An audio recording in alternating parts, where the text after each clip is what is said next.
doing another video here on the CR-56 AMAX. And there are basically two parts to this video.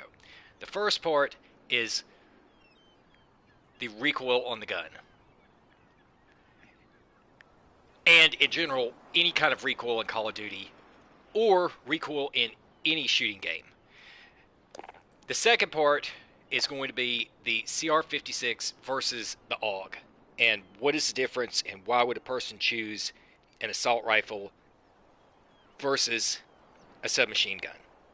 There's a much longer stream. I spent many hours on one of these maybe a week ago that was all about the issue of assault rifles and SMGs and ranges, stats, shotguns and handguns, whole bunch of stuff.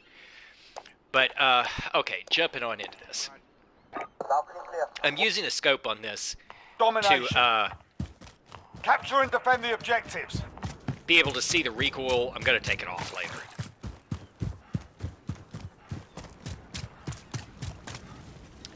Okay, and if it's not obvious, the domination flags here give you a meter range, so you can know what you're dealing with. Alright, to the stat sheets. Using mutant media stats, if anything's wrong, it shouldn't be too far off. Get this over to...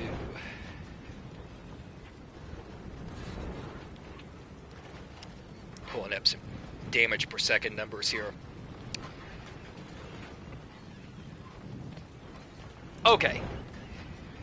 CR-56, damage per second to the headshots, 616. To the chest, 462. So you have different parts of the body. Some guns that has more effect than others. But the primary two you have on the CR-56 are 616 for headshots, 462 for body shots. And to keep stuff simple, I just stick with the headshot one because that gives you a maximum damage if you can actually get that upper throat head area. For comparison, later, the AUG headshots 715, body shots 442. So you can get a decent amount more damage out of the AUG within its range than the CR-56. But sticking to the CR-56 now for recoil. It is right there with the most damaging of any of the assault rifles. And it has a matching time to kill for headshots and body shots that are some of the lowest in the class and some of the generally lowest in the game. Comparing it again to the AUG. The headshot TTK, now this is without any armor, in straight multiplayer. The headshot TTK on the CR-56 have listed at .097. The body shot at .194. The AUG has both of them topped. Headshots .080, body shots .160. So, skipping over the AUG until the second half of this. The per bullet damage on the CR-56 is 56 for headshots, 42 for body shots. Pull those numbers back up again. And by body, that here is the chest shots. So, CR-56 at 56 and 42. That compares to a base AK at 56 and 42. A SCAR at 56 and 35. So the SCAR has a lower body shot damage. All of those are going to be beaten by the Odin. They're going to be beaten by the SOCOM rounds on the M4, but that's a very special case scenario. It's very difficult to use. They're going to be beaten, well beaten by the FAL. The only thing that tops the FAL, at least by the last stats I have, is the Odin under normal stuff. Although the CR-56 does have these special 10-round magazines. The semi-auto 10-round magazine. I'm not messing with those, just don't see any point in it. But that's the general picture on those. So, body shots, top of class, damage per second at 616 is comparable to the AK. It beats the baseline AK. It's right on par with the Ram. It's better than the Scar. The TTK on the body shots, TTK on the body shots and headshots, both beat the Scar. They substantially beat the Ram. The Odin is better on the body shots by a decent amount, but fits right into that bracket. So high-powered, low TTK, high per bullet, high damage per second. So what's going on with the gun? All right, gonna go over here, and this is the critical point of the entire video. Gonna give it in case anybody happens to watch this. I have nothing but the utmost respect for the content that Exclusive Ace, Drifter, and some of the other people out there put out. I mentioned them first off because they are the biggest. They've been around for the longest. Exclusive Ace gets invited out to events and stuff for tournaments by Activision and the Call of Duty teams. I am personally not in this for any amount of money. I enjoy the good parts of the games. I love first-person shooters. But I do not understand why they continue to facilitate this false view of recoil on guns. And what that amounts to is this. Okay, you take a look at this. Straight up here, the distance to the C flag is 31 meters. If I go back here, this is my standard testing area. You're up at 50. 51. So you have about 20 meters distance here. That's roughly a little bit over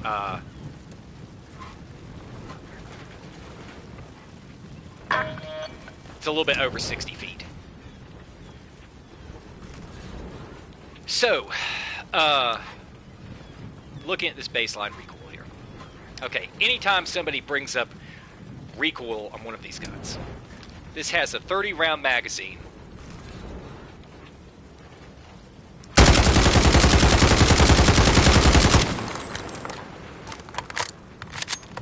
Okay, typically speaking, somebody looks at this as a recoil pattern. They go, oh, well, this has pretty straight vertical recoil, whatever. You know, throw this like compensator or this grip on to try and shut this recoil down. But that is essentially just pointless. This tells you absolutely next to nothing. There is a general pattern that if you use attachments that compress this overall recoil down and you know, tighten it up some, that you will see a benefit. But that has nothing to do with what's really important here, which is this. Bullet 1, bullet 2, bullet 3. Now, if you compare this to any actual activity in this game, this is a standard distance. In Call of Duty, you're going to see a lot of situations where you're like right here and somebody pops from out of nowhere and is right next to you shooting you. You're going to see a lot of situations that are right at this distance, and now in Warzone, you're going to see stuff that's going out like this far or off into sniping range. But this is a fairly standard distance, and what this is saying is that when somebody is running right here, sliding, jumping, whatever, and you go to shoot at them, with this base gun discharging full auto, you are going to be lucky to hit a damn thing. If you are right on point, you will get the first bullet. The second one, maybe. You certainly aren't going to have any accuracy with the headshot. The third might as well not even be there. And so, that's what matters. These are called critical shots, and this is a critical shot window. And this is something that the developers know about. This is something that the attachments were supposed to be handling when they're working. This other stuff is just pretty much pointless. In a real-life situation, you should never be going with some heavy full-auto discharge on any gun anywhere for much of any reason, because this is sort of what's going to happen. So this critical shot area is what actually matters.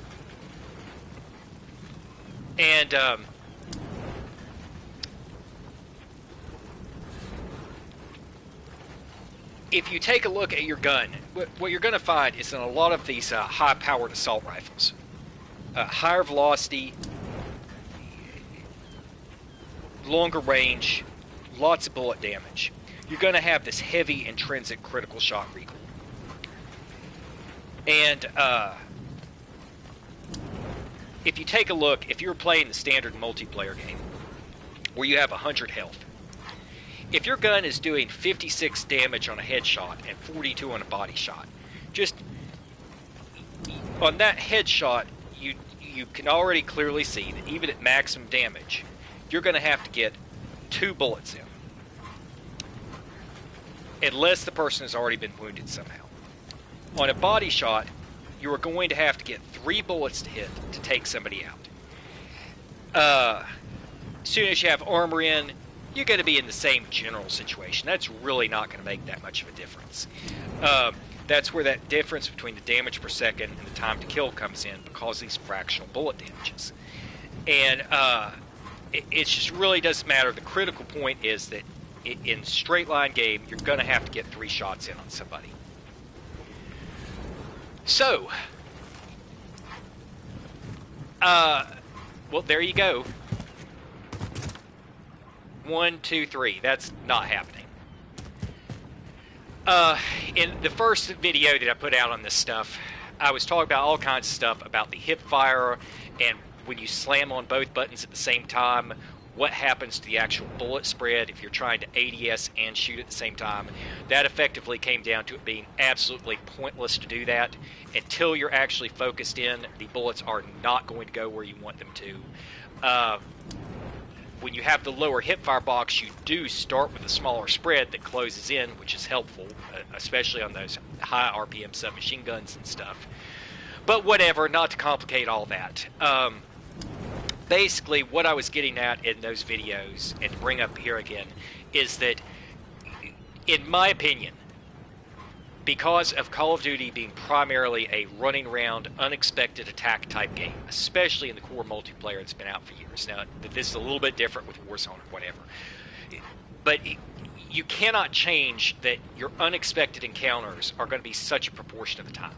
And also, you do not have time to just sit there and take all day with everything. So when you're running around, in my opinion, the most detrimental stat on any of these guns is the sprint to fire. The very first thing you should try to do, if at all possible, while still having the gun manageable, is get your sprint to fire down. In many of these guns, there is time to kill somebody before you are ever even able to get it up and get the first bullets going, much less aiming down sight. The second thing, the ADS time. When you actually look at these things and see how long it takes to get a focus in and begin to land the shots, you, on many of the guns in this game, are dead before you are ever going to be able to ADS. When you combine the two, the sprint to fire and the ADS, the slower, the worse it is. And I just cannot say it. This has proven itself so many times over that if you can just get those two things, you will win so many gunfights. The third thing that I brought up in this past stuff is that for some reason, again, this is right up there with the recoil one. These people keep acting like the idle sway on these guns does not matter, and that's just so not true. This you cannot physically compensate yourself for an automated facet of the game. This is like some of the weird bloom things in other games, or first shot in-barrel recoil on certain games like Fortnite, or whatever. Each of these developers has handled it kind of differently. But in this game, when you are sitting here, pinpoint with your hipfire on target. If your gun has heavy idle sway, no matter what you do, when you go to ADS, it pulls it off target to different areas around your original focus. And so no matter what you're doing as you run around, when this thing is doing this swaying motion here on the ADS, it is automated to do that. As you're going ADS, you have no control over it. And no matter how on target you are, it pulls it to different areas to the side of where you were without your control. If you set the gun to be basically laser accurate, to where it's not drifting at all, as you run around and come on point, it will not do that. It will go exactly to the center of the cursor and it will stay there. And so for me, I am constantly going for headshots and things, and I cannot tell you how many times I've gone, what? I was just aiming right at him, and now as they're moving, here comes somebody running through, and I go to aim. All of a sudden, my aim is like up here, and it has nothing to do with where I was aiming. So that was the second thing. So in my opinion, Sprint Fire 1, ADS 2, aim stability, or this focus accuracy 3. And then I look at all the other stuff. The problem is exactly what happens with this gun, which is that, and this is my take on this gun. I think that they've changed it since it was first released. I don't think that it's doing the same stuff. I personally, in practical use, have found the AK to be a lot better. It is, to me, in something of the same boat as the SCAR, but not as bad. The SCAR's ammo pool just totally just trashes it. Here's the problem with this gun. First off, with nothing but a sight on. Now, the sight does lower the ADS. This hipfire box is, I mean, it's standard, but if you compared it to a submachine gun or something, your hipfire box is really big. Even with just the sight, this ADS time, that is pretty heavy and slow. When you go to aim, for me, that's a lot of idle sway, just right off the bat. And when you couple that with this just completely unusable recoil, and you can see this thing drifting. I'm doing nothing. That's not stick drift. It's just idly drifting down here to where it's almost impossible to do this. When you compare it with that, that is just not good. Now, for example, this thing has a semi-auto that it has semi-auto ammunition. In fact, it doesn't even have the semi-auto on this the regular mode. But a solution for the recoil would be to do this.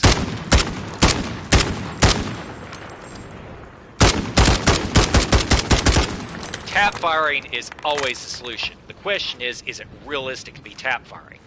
And that also gets into that idle focus thing. So, unless you're planning to tap fire every match, you pretty much need to do something about this recoil.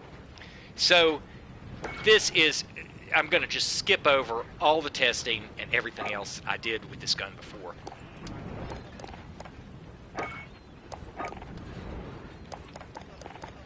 My solution, I did not want the ADS speed to get any worse than it was. My first solution was, what can I do about this recoil without lowering my ADS speed? Because it's too bad as it is. And that was to throw on the rubberized grip tape. The rubberized grip tape is has to be the most inconsistent attachment in this game.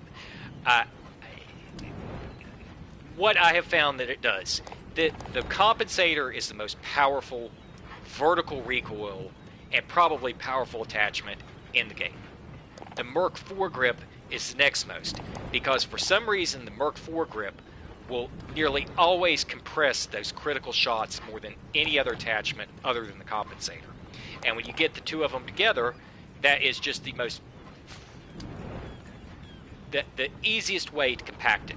Now, there are some guns where, like I did an MP7 video, where you can combine a muzzle brake and a commando. They basically, everybody says those are for horizontal recoil, and it really does work.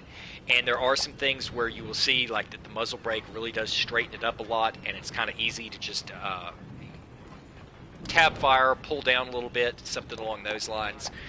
But generally speaking, these are the two most powerful recoil controls.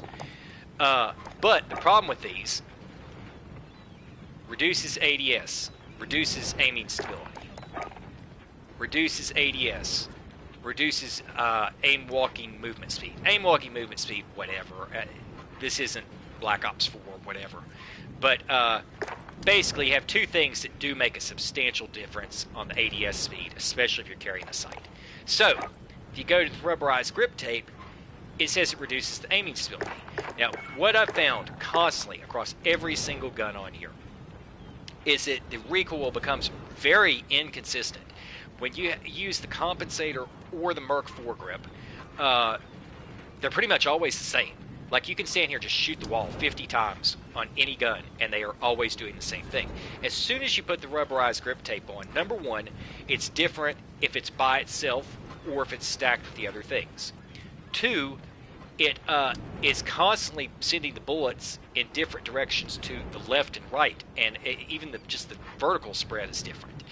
And what I think is going on is that it's that aiming stability, and there is something that they have cued in here that is between your actual shots not stabilizing the same way on a lower aim stability. Even though you're going full auto, there seems to be something with the return to center on the recoil that the rubberized grip tape is not as good at, or even messing up with that aiming stability compared to the compensator of the Merc foregrip. And you can just see that if you go out and test them. Now, I'm not going to do that again on this. I just don't feel like it. But what it boiled down to is that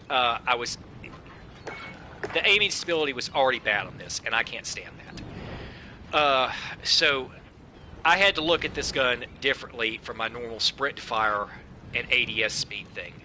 I have to get the recoil. I don't want the ADS to get any worse, and so I set it to, first off, use the rubberized grip tape.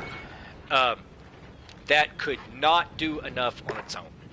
When I was going to shoot, the most I could get with just one, when you're doing this shooting, the most that I could get with just one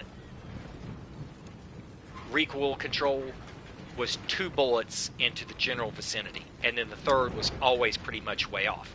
Well, that's just exactly what I said about fine details, which is that you need 3 bullets in. If there is any way, if your shots are on point, to get 3 bullets in right off the bat, that could, as long as you're on point, you should win that gunfight.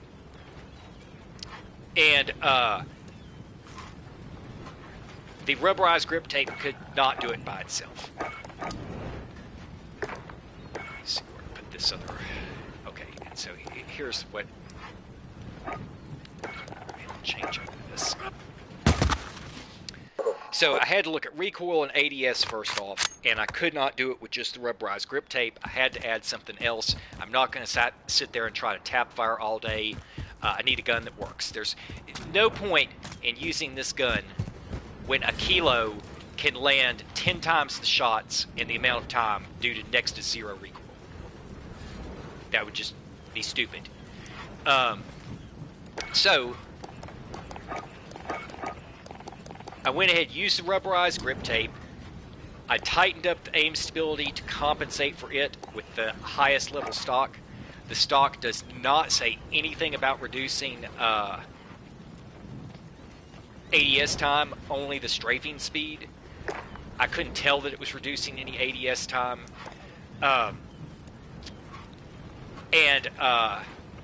then left, well, what else can I do for the recoil? Because it's just that bad. And I tried this a bunch of times, and if I combined these 3, I can get what I want. I can get the 3 shots in. 3 to 4 shots, with the 4th as the safety blanket. And the problem with that was that if you notice these where it says like, where was it? This says it reduces the aiming stability. Even with the 2 things here reducing the aim stability and the most stable stock there was, it was still wobbling. And the ADS time was in a mess. So I had an option, and this is basically what happened. As soon as I put any kind of zoom scope on here, the ADS time again was just horrendous. And I wanted to keep those 3 shots in. Well, on top of that, as soon as you go into Warzone, where you have the unsuppressed gunfire showing up, or if you care about the compass gunfire in the standard multiplayer, you need a suppressor, and also it is just loud if anybody's listening to the audio. So, on this gun, there is no built-in barrel with the sound suppression. So, all of this work on getting the recoil down basically is going to be messed up as soon as you have to put a suppressor on. Now, it could be argued, and this is something where, again, they've just totally... I don't know what the development studio was doing this year. This monolithic suppressor has been tested over and over and over. To my knowledge, on every single gun you put it on, it increases the bullet velocity. And for anybody who knows what the difference between a hit scan and a projectile gun is, the higher you get your bullet velocity in this game, the closer it is to being an original hit scan.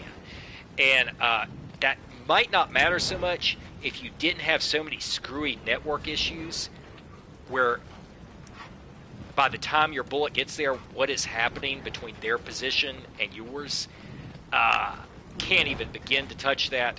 But I think that anybody in the pro circuits and anybody who knows what they're talking about in this game would concur that the monolithic suppressor secretly increasing the bullet velocity as much as it does. They also, these suppressors, the built-in monolithic barrels and this monolithic seem to, on every single gun, work nearly as well as a commando grip or a muzzle brake for the horizontal stuff. Now, there may be some that it's not. I'm just not sure. I haven't tested everything. But consistently speaking, you get a much straighter, cleaner, and just generally speaking, piercing. It's accurate and it's piercing with the monolithic or the integrated barrel suppressors. So, there could be an argument to use that, but I needed raw recoil reduction, so I stuck with the compensator. So this loadout here is designed for core, multiplayer, or hardcore. Anything where that suppressor is not that important. And by combining these three vertical recoil controls, I tested the muzzle brakes and the commandos, I tested rangers, I tested everything. The thing that consistently got my 3 shots on point was these 3 right here. I had to correct the accuracy, which took the heaviest stock, and that left you with the optic, which was going to slow down the ADS time. Well, rather than go that direction, seeing as the entire thing was still wobbling, even with the stock, if at all possible, I set it to the tack laser. And that really improved the aiming speed and tightened up to a just exact focus the stability on it. So, here it is, here's the gun, and compared to this thing, I'm going to go iron sight on this. And these, I mean, to me, this iron sight is usable. You can see below it. The ones that are unusable are the ones where you literally cannot see below the barrel, because when you're trying to aim, the people literally disappear underneath the barrel of the gun. So, here we go. Same distance. And what I need to do here in a second is switch it over to the stock. I'm going to do the full pattern.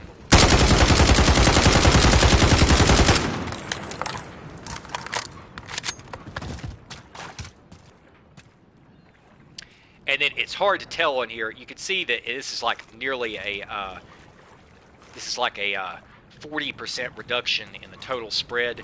You can't really see what it's doing with the bullets until you slow it down. So I'm going to head over here. You have a 30-round mag. I'm going to shoot off 5 bullets. Oh, oops. Time my stuff here. He's shooting off 5 bullets. That will work. Boom. You've just effectively gotten 4 bullets right on target. The 4th one is the one that's over to the side there. I'm going to shoot it down to 3. 3 bullets. Boom. There you go. That is the critical point of this first half of the video, is what could you do, what actually matters. And I'm just going to say, I'm sorry people, I have nothing against these other people out here, but that's what matters. That does not matter. You shouldn't be doing that. If you're doing that, by the time it's going up, you need to be attempting to pull down, and you have to learn the speed on each gun, which is, I think, different with the barrels. Like so. Ammo. But you should never be doing that. What you would need to be doing is this. You need to be tap firing. That pulling down is just... I don't know. I guess some people do it, but whatever. I don't see... I can't tell that, realistically speaking, by the time you're trying to compensate for the aim... I mean, just on a mouse, yes, you could do that. A mouse points directly where you want it. As soon as you know the recoil pattern, you can know how much you need to pull down. As they're moving, you can drag it to the side a little bit. These sticks are just a mess. And realistically speaking, I think it is a much better idea if you're going to attempt to do some kind of full discharge like this to do this. There's not that much of a slowdown. They're going to be having flinch happening. So this was pulling down. This was tap firing. But, like I said, you shouldn't be doing any of that. This is what... This 3-shot here.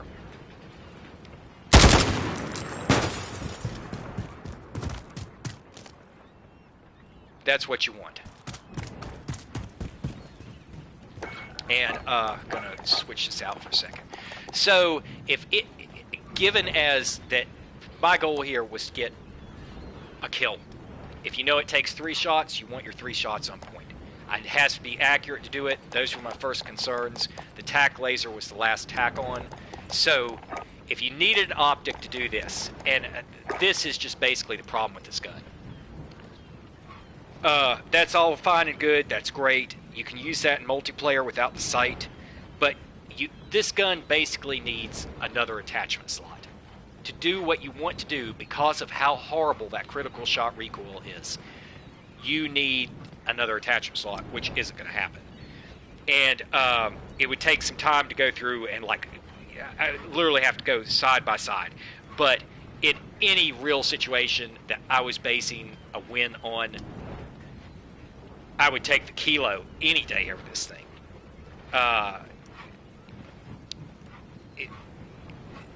I would take the Odin over this any day because of the sheer power of the Odin. I would take the Ram over this. But whatever. So basically, if I go over here to the site.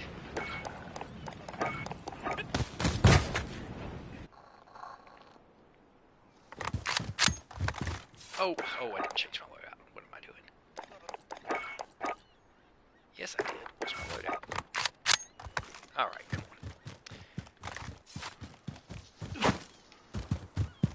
Securing Alpha.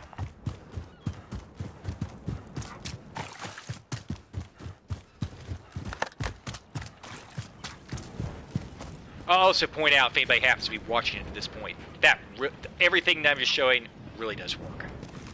Okay. Here we go. Now, again, here's with just the sight on it. It's just... That time there is just... that's time to be hit by 4 bullets.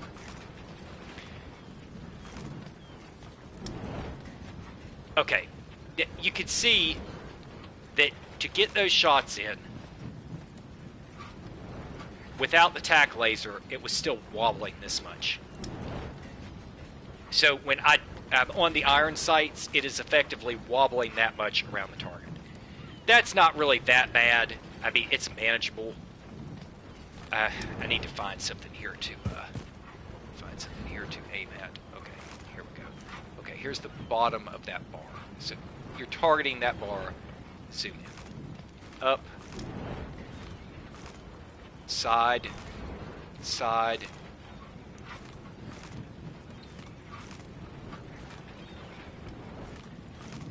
That it's doable. You don't have to have the tack laser on it, but it is still wobbling. But there's no reason not to use the tack. I mean, you could put the sight on this, but the problem is that you now, again, really not trying to repeat myself too much here, but it really does take some focus here for anybody to, like, I mean, to really get what the parameters are. In order to get the necessary 3 shots in, it took all 3 of these vertical recoil controls. The other stuff did not work. The stabilizers, the brakes, the commandos, nothing worked to do that. I could have used the barrel as a recoil control, but the ADS speed was so atrocious with the barrel compared to the other ones that I did not even touch it. My first goal was to try to get some recoil control in without lowering the ADS because of just how slow the ADS is on this. And when all of those were stacked together to get the necessary 3 shots with a minimal detrimental ADS increase, I had to use the stock, the high-powered stock, over anything else to get, including laser, to get it on point, which is where it's at with this. That's with this sight. But given all of that, the sight, and I can't even touch the sprint fire on it because the recoil was so horrible to begin with. In order to do any of this, I'm just right back to 1 slot left. I can use it for a sight where the ADS is still bad. I can use it for the laser. I can use it for perk, whatever. And for me, realistically speaking, the only thing I see to do to get this thing to be where I want it to be is to, if you can use the laser, is to use this loadout here. And that was my point putting on the sight there, was to show how much wobble it has without the laser. So the real point of the laser is not to fix the idle so much, although it couldn't hurt. It's to get the other features of it, which are the aim walking steadiness and the aim down sight speed. And so if you drop off the sight, this is still not that great. I mean, you're talking about no sight and attack laser, and it is still pretty weak on the ADS. And the hitbox, this is with the Merc 4 grip to reduce the size of the hitbox to begin with. So this is about the best I could do with it. And what I ended up doing was there was one alternate loadout that would work with this. And that was to, if it was going to be a longer range environment, was using the heavy stock and the tack laser.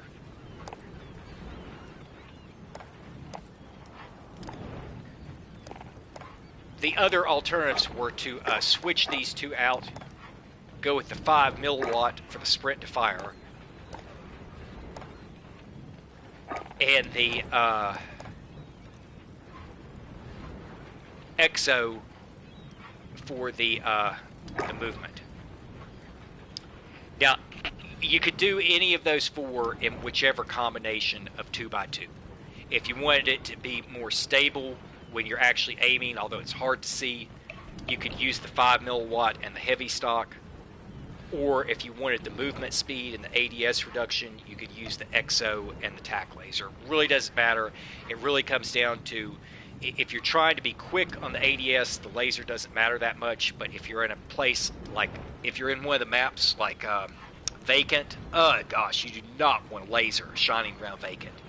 You simply cannot use a tack laser on that map. That would just, I mean, if you want to, that's fine, but you might as well just go blow yourself up. So first thing, if I were to load into Vacant, lots of close quarters and everything, would be drop the tack laser, put it on the sprint to fire, possibly throw this one on to reduce the ADS speed.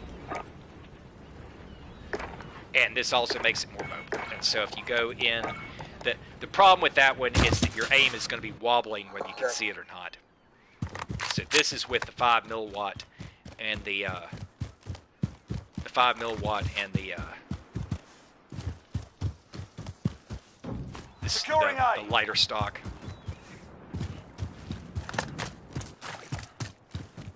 Now, one thing you see right off the bat is that I'm running, that is a much nicer hitbox. So here you are running around, pull it up, there it is. The ADS speed is good again. So this is the run and gun version of the, of that same loadout. And this is the one that I had the most success with. I was playing Cranked, and I'm getting ready to upload a video of the first matches on when I did these loadouts. One round of Cranked on Shoot House, and then a Plunder match where I didn't die a single time. I pulled in about a Plunder quad, pulled in over a quarter of the money, but the teammates were just absolutely horrible. They did absolutely nothing, but I still want to save it because of the effectiveness of the gun. So you can see this is wobbling already, but here we go.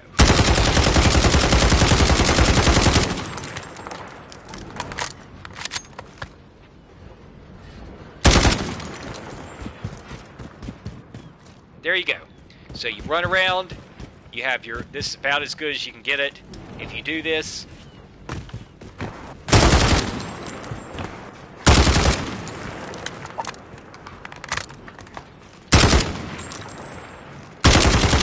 you can get your 3 shots in. Alright, so next up, I am going to, well, what should I do with this thing? Alright, I'm just going to talk through it, leave this thing on the same map. Okay, so, back to the issue of this, whatever, all of those things stack up to the horrible ADS time and recoil. So, don't think it's very good. I think they've, like I was saying, I think they've downed it since the release. It seemed much better. I don't know what they did to it. Don't want a gun that needs 6 slots. Alright, so question of why use this versus the AUG. I would say that personally, feeling wise, and going to use this, given all the limitations and stuff, I would say that the thing that seems to most directly compare to it is the AUG. And the AUG is one of the single most damaging guns in the game. That's why it was the meta for Warzone against all the armor. It's a great gun. Okay, so I'm going to do a little bit of side-by-side stacking.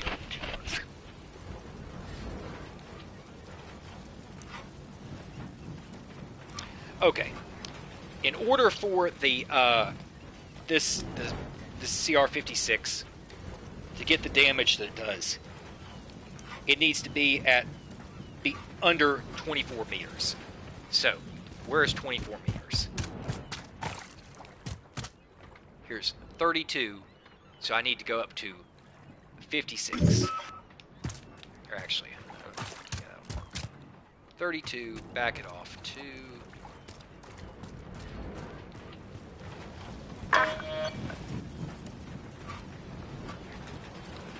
This, because of the boundary here, it's a little bit off, so I'm going to set it at 55.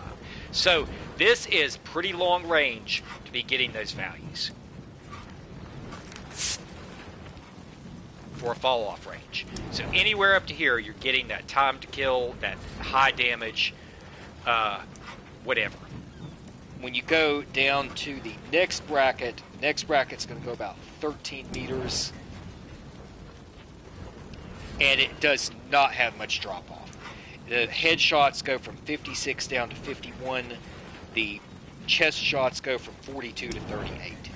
So that means that either way, when you go through the next damage range, you're going to be having a 2-shot on the headshots and a 3-shot on the body shots still. That's not that bad. And so the next, so where does it get worse than that? The third drop-off range, it now takes more than 2 headshots. It takes more than 3 body shots, and it's just by a few points. So, the third base range, second range, third range. The third range is the one where you now require more shots. And so, how far does the second range go? The second range goes to 37 meters. That's a good 13 more meters past this. So here we go.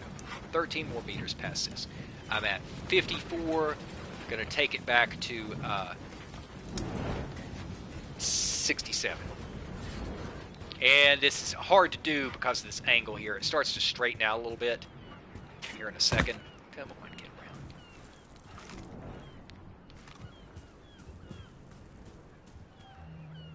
around. It is roughly right about here. I'm not going to try to be any more accurate than that because it's the basic general range. But I'm going to, I was trying to go to 67, but because it's closer on this side, it's not going to do that. I'm going to say that's roughly right about here. Try to get something easy to see. Okay, so even up to here with this, you're still going to have that nice 2-shot and 3-shot kill range. So, the DPS falls off on this one some. It goes from 616, 462 down to 561, 418. Not going to really worry about that right now. But, okay, so.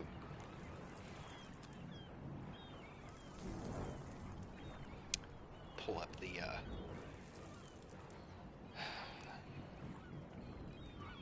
up the,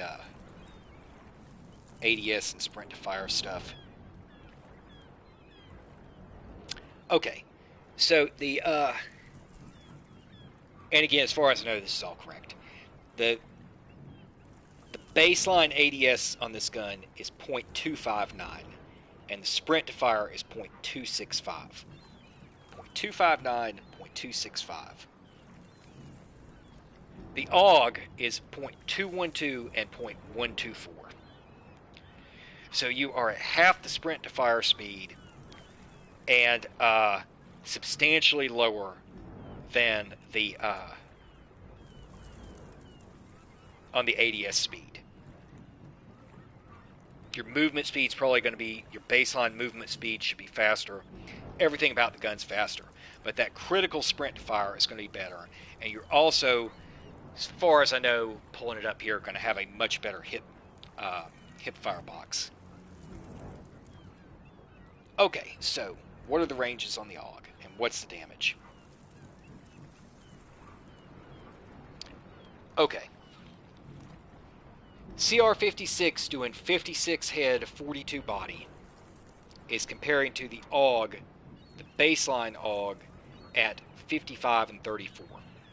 The difference there is the AUG has that special ammo kit, which increases the body damage. But I don't know what people's obsession with that 5.56 ammo kit was. The basic AUG was 750 rounds per minute, and that ammo kit was 660, but did some higher body damage. But as far as I know, all of the stats on the 5.56 are, aside from that one difference in body shots, are, let's see, the body DPS 442 on the basic AUG, the 5.56 492, like a little bit more body damage. Just not even gonna worry about that. Okay, where's my AUG loadout? Okay, that was the basic one over here.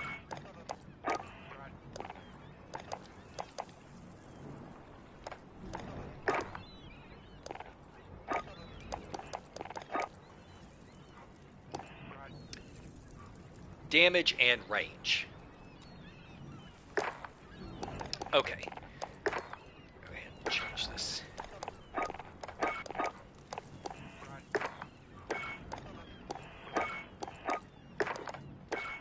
do I already have in here?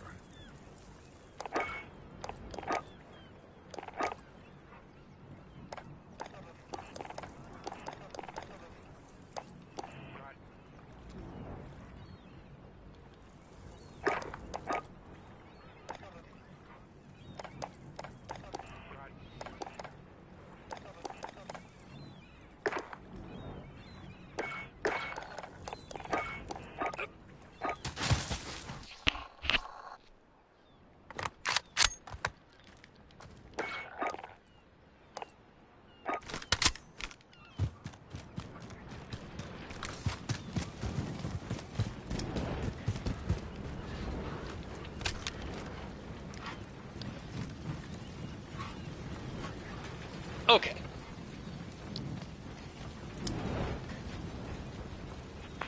So, 5642 on the CR, 5534 on the AUG. You're still getting the same number of shots on a standard 100 health person to kill. The DPS on the headshots for the CR is 616, for the AUG is 715. Back to the body values, the CR was 462, the AUG is 442. The 556 AUG is 492. Whichever, I think it's better to just go ahead and focus on the headshot and try to aim a little bit higher, let the bounce, the recoil take care of some of that. That then compares with the TTK without any of the body armor being at .097 for headshots on the CR, .080 on the AUG, .194 on the body shots for the CR, .160 for the AUG. For the AUG, that puts it as absolute top tier on body shots. The in the submachine guns, the MP5 is .150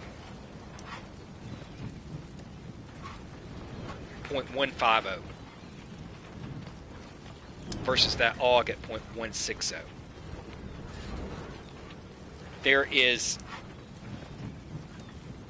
nothing in submachine gun class that comes as close to the minimum body shot TTK of the MP5 except for the AUG.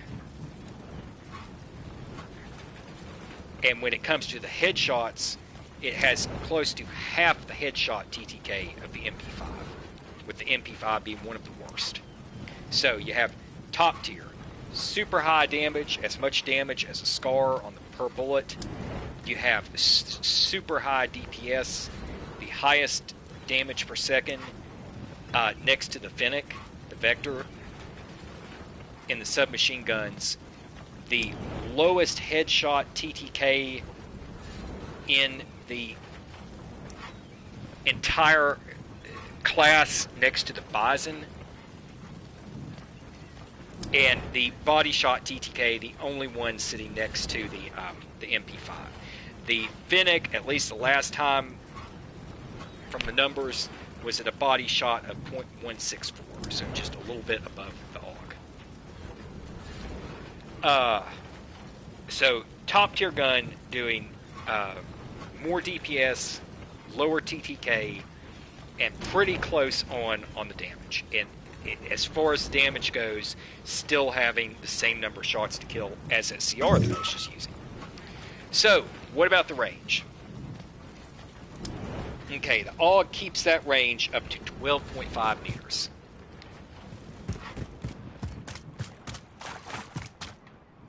Okay, here's 32, so I need to pull this up to 44.5.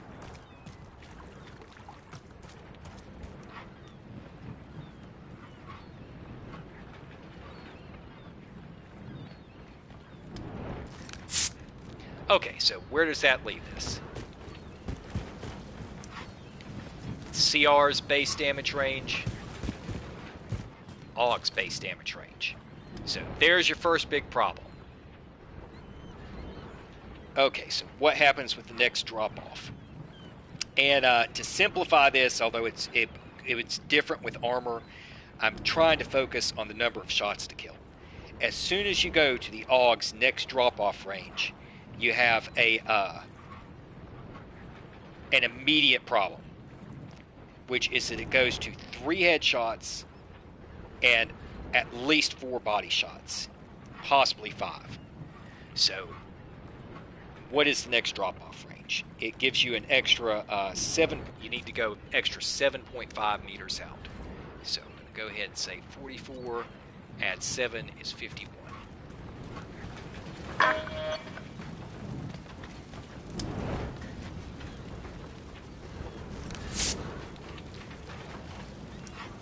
Okay, So you can see that already you aren't even out to here, and you're already losing so much of your damage.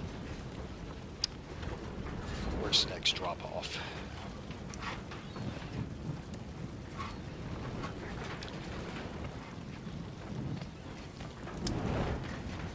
Ten more meters, it gets even worse.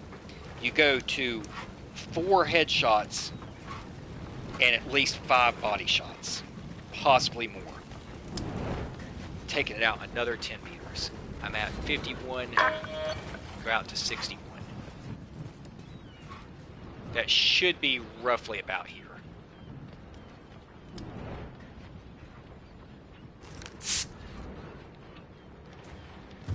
So, question is, what you're losing a lot here, because this is kind of further than you're normally going to see in combat, but you are going to see it all the time with the you are going to see it all the time in one form or another, but it is starting to get out there. But when you're up here losing that much damage at one of these, that is the big limit of this thing. And that's going to come down to, well, what can I do with the barrels?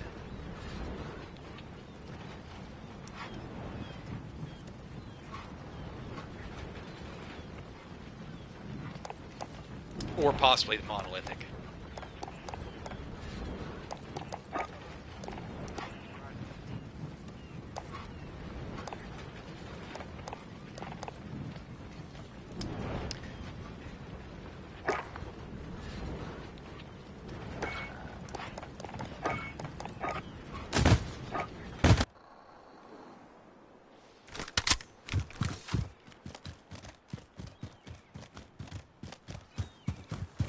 We're taking Alpha.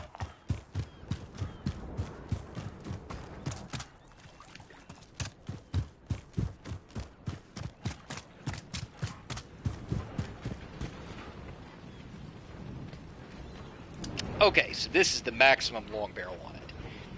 This extends that basic range to 18 meters. So this is going to go up to 50.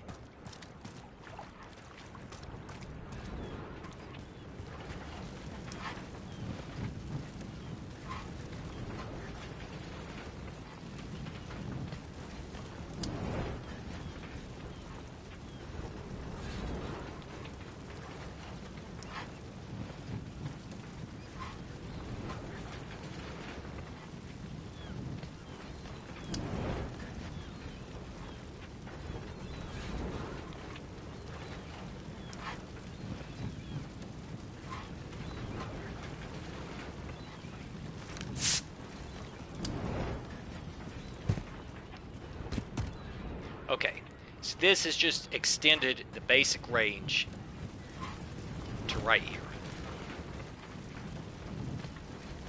And that is comparing it to the CRs dropping off right here. Much more manageable if you're going to try to run the two. You actually see my ADS here with that long barrel attached from this. This thing right now has on it the monolithic, which is going to improve the velocity and the range, that long barrel, the Merc recoil control, and this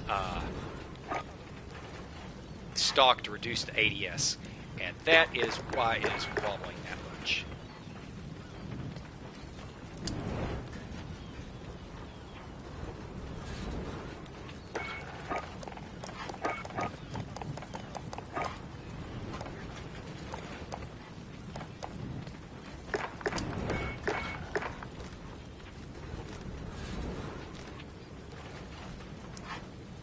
Okay, where's the next drop off? It then gets another 11 meters on a long barrel, and that is where it is dropping down to the it's still going to drop down. You're going to take 3 headshots and at least 4 body shots. So add 11 meters to this thing. 51, 50, up to 61. right about here.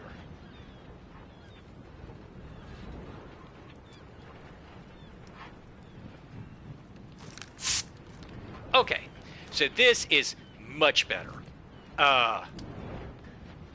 To me, unless you're planning to be constantly this is just the big issue with this gun. Given those incredible TTK values, the high DPS and everything, those with that basic, all of those stats are better with the basic ammunition, except that for some, the 5.56 has that slightly increased body damage. It boosts the range. I would have to pull the numbers up on that. I don't like that thing, so I'm not going to go into it. If anybody wants to go in and test the difference, it's whatever special case ammo thing. But just as given the basic gun without doing all that ammo adjustment, in order to get your real values, you would have to be in this range right here.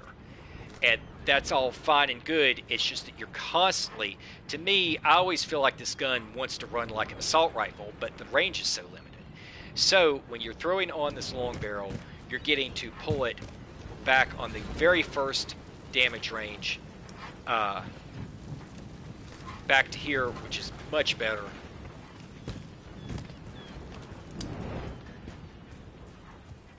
Where's that blue?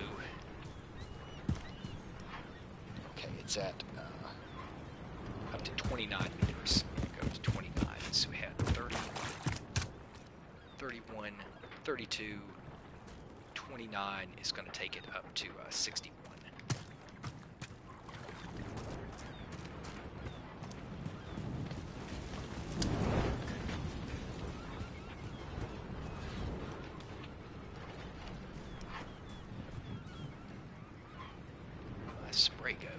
Spray around here. So, okay, there it is.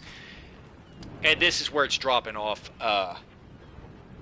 It's going from 2 headshots to 3, 3 body shots to 4. Not that bad. It's still doable. And so, for me personally speaking, if I was to compare these two guns, I know that when I get into a close quarter engagement, I am going to have the CR-56 beaten substantially on all of that. It's just that single per bullet damage, which is what the 5.56 ammo does. But your head TTK, your body TTK, you're going to be able to hang with anything. And it is, the sprint to fire is less than half. The ADS is already low. It's accurate.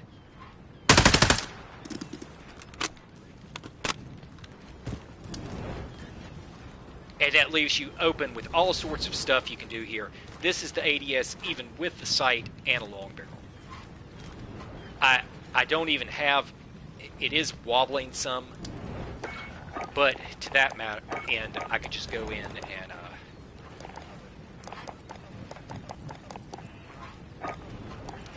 stock on it, see how that goes. And then I'm going to do a brief recoil test on this thing. It's been a while since I set this loadout up, so I can't remember. I had it listed under the questionable stability thing because it seemed to be doing pretty good.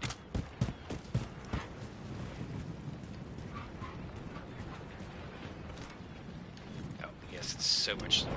No, that's just... Can't use that. That's why I did that to begin with. It's just way too slow. Drop that. Put an attack laser on. If I remember correctly, that's what happened with this. Was it was between the attack laser and the lighter stock to get the ADS down.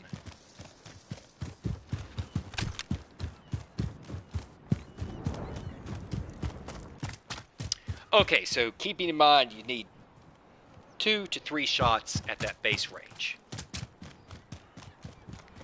And I'm going to go ahead and go with the long barrel on it because I want that range to be longer. So what is it going to do? Where's it going to clean spot? this is full-on raw.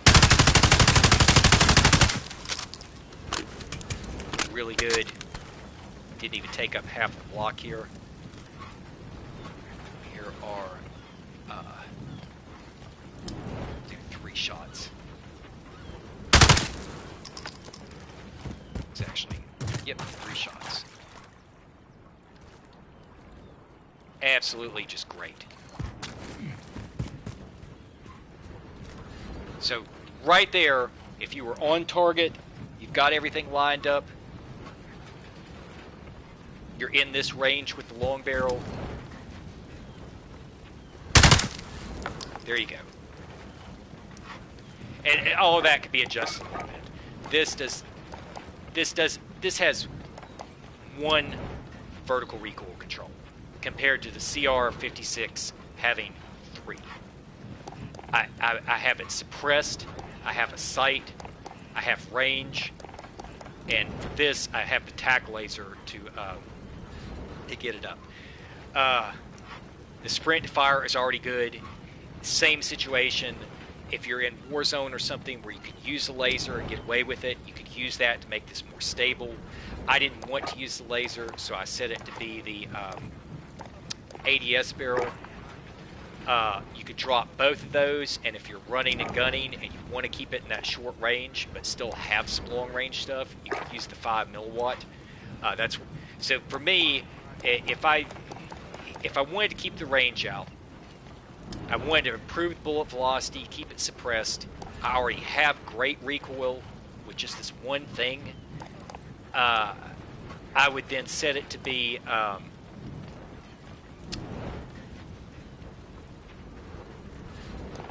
on vacant.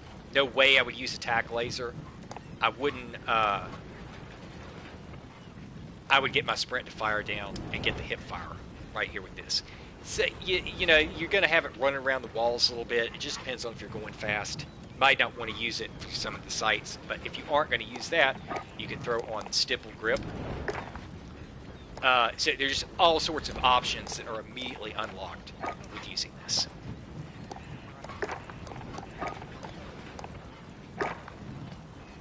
So, comparison side by side. This was the second point. This is the crux second point of the. This is the crux second point here over the original issue of recoil. Without the long barrel, you are very limited. You're dealing with the close range damage that can compete with MP5s and possibly some of the shotguns. That was the point of a whole other thing that I did. But low sprint to fire, low ADS, high damage, some of the highest DPS in the game, the lowest TTKs in the game, on par with MP5 if you're within the short range. By simply putting the long barrel on, and I still have this great ADS speed, can extend it out to compete with one of the assault rifles. When you get back out a little bit further, it's getting a little bit weaker, but mobility, sprint to fire, everything else, and with here is the real point. I'm not unlike the CR-56. I do not have horrible recoil. This is with one attachment, getting all the shots that I need in. One attachment. 2, I do not have the horrible ADS. Even with the sight, I'm still doing it. 3, I do not have the horrible sprint to fire. 4, I do not have the bad hitbox. As long as you don't get too far out, if you aren't trying to use it as a marksman rifle, if you're just keeping it up in about this range here, you're doing fine. And all of that is even with this long barrel. So to me, if you're actually going to use this, there's so much flexibility in what you can put on it that isn't there in the other gun, and you can decide if you're going to run overkill. You could use this as your short range. You could get everything to be max sprint to fire,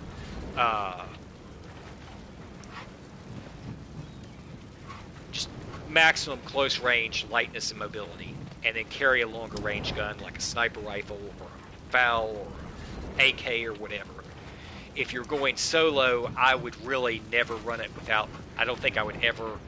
Well, I mean, you could, but I'm the type of person that I would want it to have this long barrel on it to be able to use it at a longer range so I can lock some stuff down. But it could hang with any of them, and it's flexible. Okay, I'm going to check out for now. Just point all that. I may come back and stream something later.